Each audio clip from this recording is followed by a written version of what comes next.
ഹരേ കൃഷ്ണ. നാളെ 2026 ഏപ്രിൽ 2. നാളെ ഒരു പ്രത്യേക പുണ്യ ദിവസമാണ്. ചിത്ര പൗർണമിയാണ്. കൂടാതെ ഹനുമൻ ജയന്തി കൂടിയാണ്. ചിരഞ്ജീവിയായ ഹനുമാൻ സ്വാമിയുടെ ചൈതന്യം നമ്മെ പൊതിഞ്ഞു നിൽക്കുന്ന പുണ്യദിനമാണ്. രാമനാമത്തിൻ്റെ മന്ത്രധ്വനികൾ മുഴങ്ങുന്നിടത്തെല്ലാം അദൃശ്യനായി വായുപുത്രൻ സന്നിഹിതനാകുന്നു എന്നാണ് വിശ്വാസം.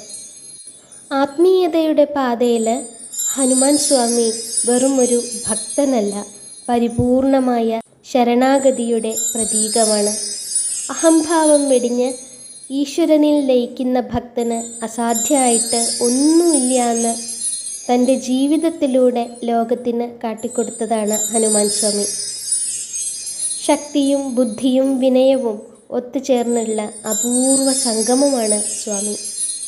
കടലുകൾ താണ്ടാനുള്ള കരുത്തും ഭഗവാന്റെ പാദങ്ങളിലിരിക്കാനുള്ള എളിമയും ഈ 2 ഭാവങ്ങളാണ് ഹനുമത് ഭക്തിയുടെ കാതൽ എന്ന് പറയുന്നത്. നമ്മുടെ ഉള്ളിലെ ഭയത്തെ അകറ്റാനും ആത്മവിശ്വാസം വളർത്താനും ഈ രാമദൂത സ്മരണ മാത്രം മതി എന്നാണ്.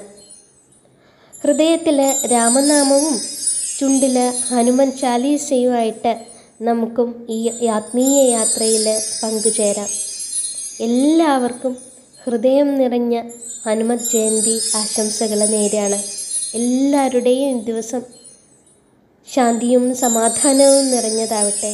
ഭഗവാന്റെ സംരക്ഷണം എല്ലാവർക്കും ഉണ്ടാവട്ടെ എന്ന് ആശംസിക്കുന്നു. ഓം ഹം ഹനുമതേ നമഃ.